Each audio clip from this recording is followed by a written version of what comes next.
మేడారంలో deputy CM Bhatti Vikramarka మాట్లాడుతున్నారు. Live లో చూద్దాం. కేవలం ఒక జాతరగానే కాకుండా ఇప్పటికే ఉత్సవాలు జాతరకు సంబంధించి 150 కోట్లు, అట్లాగే పర్మనెంట్ స్ట్రక్చర్స్ కోసం ఇంకో 101 crores శాంక్షన్ చేయటమే కాకుండా వాటన్నిటినీ నిరంతరం ఖర్చు పెట్టిస్తూ ఇక్కడ ఏర్పాట్లు చేస్తూ నిర్మాణాలు చేస్తూ నిరంతరం ఇక్కడ ఉన్నటువంటి ఇన్ఛార్జ్ మంత్రి గారు శ్రీనివాసరెడ్డి గారు, కొండా సురేఖ గారు, సీతక్క గారు, మా లక్ష్మణ్ గారు వీరంతా నిరంతరం మానిటర్ చేస్తూ పనిచేస్తూ వీటి నిర్మాణాల కార్యక్రమాలు చేస్తూ ఉన్నారు.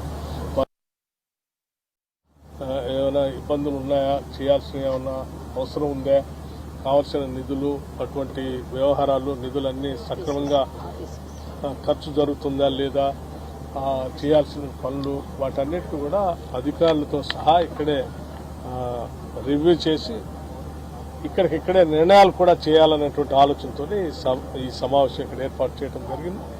చక్కగా జరుగుతూ ఉన్నాయి, మంచిగా చేశారు. ఇంకా కొద్ది పనులు ఇంకో 2-3 రోజుల్లో కంప్లీట్ కాబోతా ఉన్నాయి.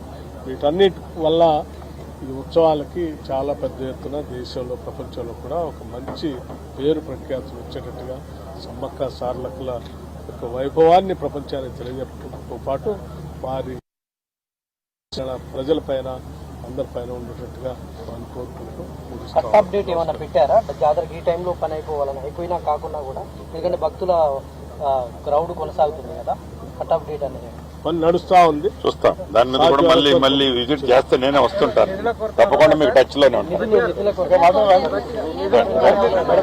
రైట్, టెంపుల్ కి పోతాం, టెంపుల్ దగ్గర